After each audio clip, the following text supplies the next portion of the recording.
Salut et bienvenue sur Cybermatic pour ce nouveau tuto Power Apps dans lequel je t'introduis la notion de data flow. Voilà le topo. Tu as créé une application Power Apps qui déchire sur SharePoint et tu vas passer à l'étape supérieure. Donc tu vas pouvoir enfin utiliser le Dataverse dans ton entreprise et pour ton cas d'usage. Alors pour plein de raisons, le Dataverse du coup est plus efficace avec Power Apps. Ça c'est une certitude, on a beaucoup plus d'options. Mais vient cette fameuse question de toutes mes données qui étaient dans SharePoint, comment je pourrais bien faire pour les retrouver dans mon Dataverse. Et c'est là qu'un petit outil magique intervient, le Dataflow. Dans cette vidéo, je te montre ce qu'est un data flow, par principe, par essence, et pourquoi on va avoir besoin de s'en servir. Donc il y a plusieurs cas dans lesquels c'est nécessaire, et également je vais en faire un petit cas d'usage à partir d'une liste SharePoint pour te montrer l'interface de ce logiciel. On passe à la pratique. Avant d'attaquer directement dans le vif du sujet, un petit schéma, des fois, vaut mieux que de longs discours. Qu'est-ce que c'est qu'un data flow? En fait, c'est ce qu'on va mettre au milieu d'une base de données externe et notre Dataverse, ou pour ceux qui utilisent Power BI, dans un lakehouse d'enregistrement. Je ne reviens pas là-dessus, c'est pas l'objectif du tuto. Nous, on va parler Dataverse, parce qu'on va vouloir faire notre application sur le Dataverse. Donc là, on parle de software as service, texte Excel ou database relationnel, donc on parle de SQL pour le dire. Quand on parle de SharePoint, on est ici, un software as a service, on est dans le cloud, donc vraiment sur Internet. Et du coup, l'idée, en fait, avec un Dataflow, c'est de synchroniser des données qui viennent d'une base de données externe avec notre Dataverse qui va le réceptionner. Donc on peut soit utiliser le Dataflow une fois, ça veut dire que j'ai une nouvelle application, j'ai besoin d'importer les données, je vais le faire une fois avec un Dataflow qui va pouvoir récupérer ces données externes vers mon Dataverse. Premier cas d'usage assez fréquent. Deuxième cas d'usage, en fait, j'ai une application qui se base sur une table de références, et ces références, je les synchronise avec des données externes qui sont celles dont on a besoin. Ça, c'est pareil, c'est un Dataflow qui va faire cette synchro entre des références que j'utilise dans mon application et qui va me permettre de les stocker dans le Dataverse. Dernier cas d'usage, donc cette fois-ci qui est pour des usages assez avancés. Quand on a fait une application sur un environnement de développement, qu'on va vouloir le transiter sur un environnement de test, voilà, cette application qui se base sur le Dataverse, j'ai besoin de récupérer les données du Dataverse en développement pour les mettre sur le Dataverse en test ou en prod. Le Dataflow va permettre de faire voyager ces données d'une dev à un environnement de test ou de production. Donc voilà, c'est vraiment ça l'objet d'utiliser un data flow. Qu'est-ce qu'il y a derrière un data flow? Il y a du Power Query. Donc si tu es habitué à utiliser Power Query, que ce soit sur Excel ou sur Power BI, tu es comme à la maison avec les data flow, que tu veuilles stocker sur un lakehouse ou dans un Dataverse, tu vas utiliser le même moteur que tu as sur Excel et Power BI, qui est Power Query et qui permet de faire toutes les transformations de données dont tu vas avoir besoin. Donc là-dessus, je te réfère à ma vidéo Power Query qui devrait t'aider à t'en sortir si tu ne l'as encore jamais utilisé. Voilà pour la théorie. Maintenant, on va passer à la pratique. On va aller voir un petit peu ce qu'il y a dans cette interface. C'est le but du tuto. Donc là, je ne vais pas pouvoir mapper toutes les colonnes, hein. On va déjà le faire de manière simple avec les montants, les textes, les ID. Voilà, on va essayer de forcer ce genre d'informations. On va essayer de prendre un max de choses qui sont présentes. Mais je sais, voilà, il y a des choses qui sont plus compliquées, hein. Tout ce qui est statut, tout ce qui est personne nécessite une configuration supplémentaire. Donc on va faire ce qu'on peut, dans le cadre de notre tuto actuel. Mais il peut effectivement, pour certaines colonnes complexes, nécessiter un peu plus de config que ce que je vais montrer aujourd'hui. Mais le but est de présenter cet outil. Donc, quand je suis déjà dans Microsoft 365, je vais sur Power Apps. Je choisis mon environnement dans lequel je veux que les données soient importées. Donc, si j'ai une application en développement et que je la mets en production, je me mets sur l'environnement de prod pour écrire le flux de données. Parce que c'est l'environnement de prod qui récupère les infos. Donc là, je suis sur YouTube et c'est mon environnement YouTube qui va récupérer de l'info. Et en fait, là, dans l'accueil, donc si tu ne vois pas flux de données, on va se remettre sur l'accueil, du coup, ça recharge. Si tu ne le vois pas là sur le côté, c'est qu'il n'est pas activé dans ta vue. Donc, il ne faut pas que tu hésites à faire plus. Donc, soit tu l'as directement ici, n'hésite pas à l'épingler si tu l'utilises de manière assez fréquente. Ou sinon, tu peux aller dans les options avancées et le data flow doit être quelque part par là. Le data flow, donc ça, c'est les flux tout courts. Data flow, connexion perso. Je ne vais pas le trouver. Flux de données. Il est dans gestion de données, là. Voilà. Et c'est le premier, là, flux de données. C'est celui-là qu'il faut activer. Une fois que je suis sur flux de données, bah, tout va devenir un peu plus rapide. Donc on va devoir créer ce nouveau flux. Tuto YouTube. Voilà, entité analytique. Je ne sais même pas vraiment ce que c'est. Charger des données dans un lac de données. Non, nous on ne fait pas en lac de données. On fait uniquement de l'import en Dataverse. À partir d'ici, tu vas pouvoir choisir la source. Et c'est là que je te dis que tu peux te connecter à n'importe quelle source de données, en fait. Hein. Quand tu fais voir plus, tu vas pouvoir te connecter par défaut à tout ça. Ok, donc il n'y a pas que du Excel, il n'y a pas que du SharePoint. On peut se connecter à du Access, à du SAP, à du Spark. On peut se connecter à un flux de données déjà existant dans Power BI. Pourquoi pas? Donc il y a du Azure, du service en ligne. Hein, si tu veux filtrer dessus, c'est à toi de voir ce dont tu as besoin. Mais voilà, par défaut, tu vas avoir toutes ces options qui sont dispo. Fichier, on va aller sur service en ligne parce qu'on est sur du SharePoint. Donc là, nous, c'est une liste SharePoint online qu'on va vouloir récupérer, hein, je le rappelle. On est sur une liste qu'on va vouloir reprendre. Première étape, on va devoir lui donner bien sûr l'URL du site. Ça, c'est la base de la base. Hein, donc l'URL du site, il est là. Tac. On prend tout jusqu'au nom du SharePoint sur lequel tu te situes et je le colle. Moi, je suis déjà authentifié. C'est pour ça qu'il y a déjà des informations qui sont retombées. Si jamais ça n'est pas le cas, tu vas devoir t'authentifier. Ok, donc là, tu n'hésites pas à mettre à jour ou à modifier la connexion. Il faut que tu sois connecté à la source de tes données pour pouvoir les importer. C'est une question de sécurité, c'est tout à fait logique. Mais voilà, si tu n'arrives pas à t'authentifier, clairement, tu as un premier souci qui est de pouvoir récupérer tes identifiants. Normalement, c'est ceux de Microsoft 365 si tu travailles sur SharePoint. Là, je vais faire suivant. Et on arrive, du coup, ce SharePoint est ouvert et je vais pouvoir cliquer sur ma base de données, tout simplement. Et là, je vais pouvoir voir que ma base SharePoint est grande ouverte. Donc, on va laisser le temps de recharger. Voilà. J'ai toutes mes colonnes, y compris les colonnes techniques, qui sont dispo. Ok, donc là, on ne les a pas encore transformées. Là, on va passer à la transformation des données. Mais je pourrais aller chercher n'importe quelle autre liste qui est dans ce SharePoint. Vu que j'ai les droits d'accès, je peux le faire sur n'importe quelle autre liste. Et là, on est sur du Power Query, somme toute relativement classique, dans lequel je vais devoir supprimer les colonnes que je ne veux pas voir, hein, celles que je ne veux pas importer. Donc là, hein, Modified Created, ça, à la limite, on pourrait essayer de le garder, on va voir. Je vais supprimer la colonne de modif, tout ce qui est Author ID, tout ça, j'en ai pas besoin. Le GUID, j'en ai pas besoin. On va regarder, il n'y a pas grand-chose, il y a d'autres infos après, heureusement. Voilà, je ne prends pas les colonnes de personnes, comme je le disais, ça nécessite une configuration un peu particulière. L'objectif, c'est pas de le couvrir maintenant, hein. Clairement, on le fera dans d'autres contextes. Les dates de déplacement, les validations, ça on peut prendre. Le statut, je vais pas le prendre. Voilà, on va aller faire du texte et du chiffre pour montrer les manips. Voilà. On est de base là-dessus. Alors, un truc qui est hyper important, surtout bien définir, et c'est vrai en Power Query tout court, il faut bien définir les types de colonnes. Ne pars pas directement comme ça. Tu vois, quand tu vois ABC 1, 2, 3, là, tout ça, il faut absolument dire ce que c'est. Pour que derrière, en import-export, on puisse faire exactement ce dont on a besoin. Donc là, je vais pouvoir mettre que c'est du texte. Là, c'est du nombre décimal hein, pour du budgétaire. Je pourrais mettre monnaie d'ailleurs. Je suis pas sûr que ça va très bien marcher. J'aime pas trop faire les monnaies. En général, je préfère mettre du nombre décimal. C'est un peu plus universel. Donc je remplace et je mets que c'est du nombre décimal, la date et l'heure. Et la validation, ce sera encore du texte. Alors, on va le faire comme ça. Ok, donc voilà, j'ai quelque chose d'un peu plus propre. Je vais modifier les noms de colonnes pour que ça ressorte bien. Voilà, un petit peu de transformation basique Power Query. Vraiment basique. Mais je t'invite à ne surtout pas faire l'économie de ces quelques petites retouches qui seront bien utiles pour la phase suivante. Donc une fois qu'on a tout retraité, là, on est sûr, on a nos dates, nos chiffres, on a les colonnes qu'on veut exporter dans notre Dataverse, on va faire suivant.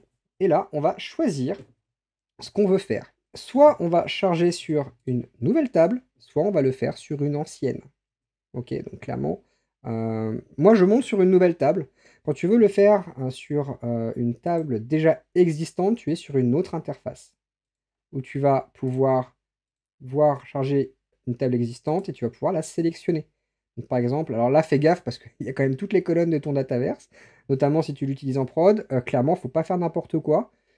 Faut vraiment récupérer en fait vraiment la table que tu souhaites utiliser. Donc je te conseille de l'avoir fait avant cette table. Tu peux regarder la vidéo qui va t'aider à faire ça. Créer ta table Dataverse en amont et après tu fais ton Dataflow qui se connecte à tes données. Ça c'est super important.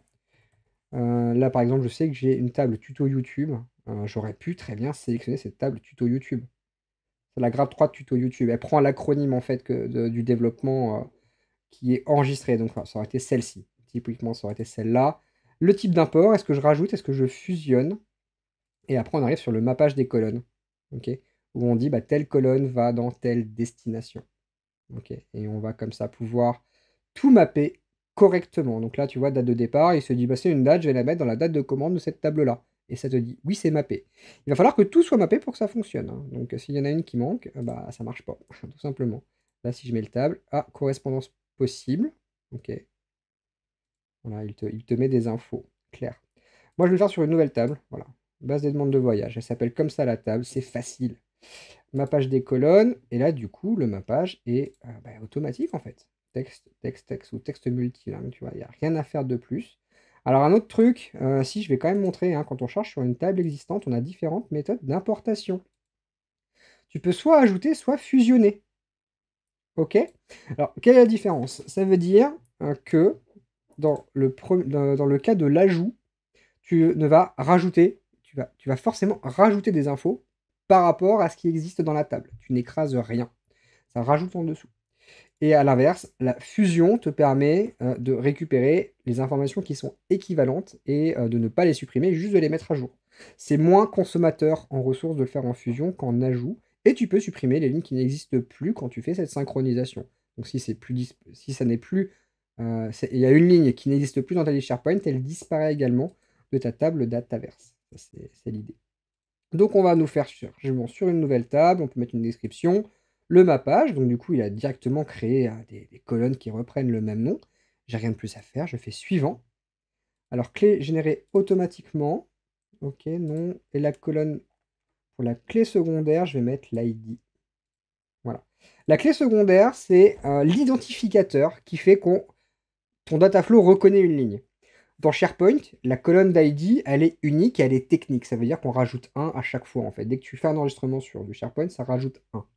Sur du Dataverse, c'est le GUID de la ligne qui permet, en fait, qui est unique, donc je recommande de mapper sur le GUID. Mais tu es obligé de dire quelle est la colonne de référence. Tu vois, quand on parle de fusionner les données, Power Query, il va regarder la ligne numéro 2. Ah, elle existe déjà. Je regarde s'il y a des différences. Dans ce cas-là, je fusionne ou je rajoute si j'ai dit que je voulais rajouter. Mais du coup, il faut rajouter une clé secondaire pour pouvoir faire ce lien entre la table d'entrée, qui est mon SharePoint, et ma future table Dataverse. Et une fois que j'ai fait ça, je fais suivant. L'actualisation, est-ce qu'elle est automatique, est-ce qu'elle est manuelle? Moi, je vais la faire qu'une seule fois pour le besoin du tuto. Et je vais le publier.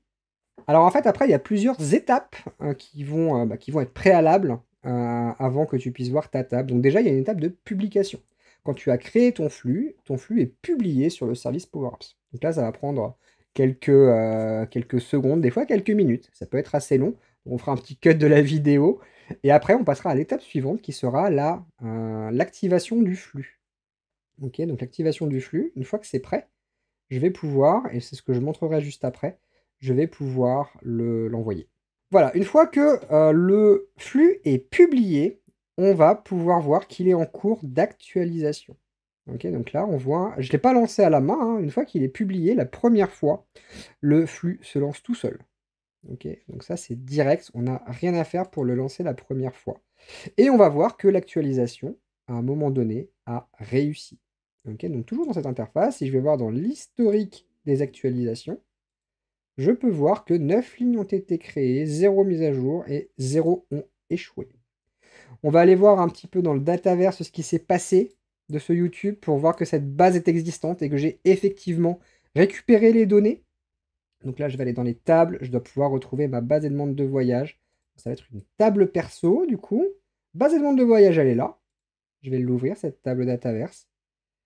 Et je vais voir, alors là pour l'instant pas grand chose, hein, parce que le nom a été automatiquement rajouté, mais par contre je vais pouvoir voir en fait toutes les colonnes qui sont celles que j'attendais. Donc le titre, le montant du déplacement, la date de départ, je crois qu'il y avait la ville de déplacement, la validation, Je crois que j'en oublie l'ID du SharePoint pour le coup. Created, pourquoi pas, enregistré. Et voilà, mes données sont là. Mes données sont ici en fait. Là, sur YouTube, hein, j'avais ça. Ok, ok, ok. Donc le motif du déplacement, d'ailleurs, je crois que je ne l'ai pas encore rajouté. Je vais vérifier. Alors, je suis pas sûr de l'avoir mis, hein, pour le coup, c'est vrai qu'on l'a fait assez vite. Le motif, je l'avais pas mis. Alors, du coup, on va pouvoir le modifier pour le rajouter. Ça, c'est pas un problème, hein. Et du coup, je vais montrer, ça va permettre de mapper sur une table déjà existante. Motif de déplacement. Voilà, j'ai oublié une colonne. On est dans le cas, le cas très classique. Donc c'est du texte Dataverse. Donc je vais rajouter une colonne dans le Dataverse et je me suis aperçu que je l'ai oublié. Donc on va pouvoir le rajouter. Donc voilà, ça l'a mis dans le title, mais c'est pas grave, on va le mettre aussi dans une deuxième colonne. Les montants sont repris, les dates sont reprises, les villes, les déplacements, etc., etc. Donc tout ça, hein, de manière complètement autonome. Et on va également faire une petite modif sur un enregistrement. Sur celui-là, OK Normandie, je vais mettre un Dataflow fonctionnel. Tac. Voilà. Voilà, ça, c'est modifié. Au niveau SharePoint, donc je vais essayer de faire vraiment une double modif. Quand je veux modifier un flux déjà existant, hein, tout simplement, je vais faire modifier, hein. Donc là, j'ai le title, effectivement, qui est déjà présent. Donc je crois, ouais, il s'était mis dans le titre. On va regarder si je peux regarder une autre. Dans celle que j'avais supprimée. Donc là, on peut remonter dans l'arborescence. Après, il faut savoir les lire, ce qui n'est pas toujours facile. File, je vais regarder. Qu'est-ce que je voudrais bien prendre dans cette table-là pour l'écrire dans le motif? On va prendre le weblink, tiens, pourquoi pas. Weblink. Le weblink. Weblink, il est là, donc je vais leur tirer des colonnes qui sont supprimées pour pouvoir le récupérer. Tant pis si c'est pas le bon nom, le but c'est de montrer la manip. Ok, là je vais pouvoir extraire le weblink, forcément, donc je vais prendre juste l'URL. Je pourrais prendre la description également, mais là je vais prendre juste l'URL. On revient sur le type de colonne. C'est du Power Query, hein, tout ce qui est de plus classique. Voilà, je refais pas un gros brief sur Power Query, c'est vraiment pas l'objet du tuto, c'est juste de montrer comment fonctionne cette interface. Voilà, hop. Et ça, je vais faire suivant. Donc c'est un dataflow qui existe déjà, qui est déjà mappé à une table. Ok, donc on voit la méthode d'importation. Ok, donc on va la laisser par défaut, hein. On est sur la suppression des lignes qui n'existent plus. Tout ça, c'est déjà configuré. Et on va voir qu'en mapping, on va pouvoir rajouter des choses. Et je pourrais d'ailleurs rajouter le titre. Pas de problème. Ok. Donc motif de déplacement, je peux mettre ça sur le nom, colonne introuvable, manuellement la source de données nécessaires. Bon, du coup, je sais pas trop ce qu'on va mettre là. Mappé, voilà. On a le grab nom, il est là, il est mappé. Donc dans le nom, j'ai l'URL. Et j'ai remis, hein, une deuxième fois ce title, mais cette fois-ci dans le motif du déplacement. Ok. Tout ça c'est mappé, clac. Et je vais pouvoir publier. Cette interface là qu'on voit juste avant, elle est assez récente, hein. Il y a encore pas si longtemps, elle était un petit peu moins sympa à checker, mais là, ils l'ont bien amélioré depuis peu.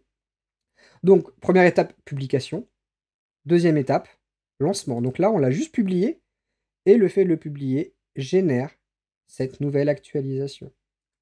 Ok, donc je vais pouvoir voir l'historique. Voilà, on voit, hein, dans l'historique, elle est en cours. Elle est en cours. On va attendre qu'il finisse. On va regarder le résultat de ce nouvel import. Il n'y a pas beaucoup de données. Ça devrait être assez rapide.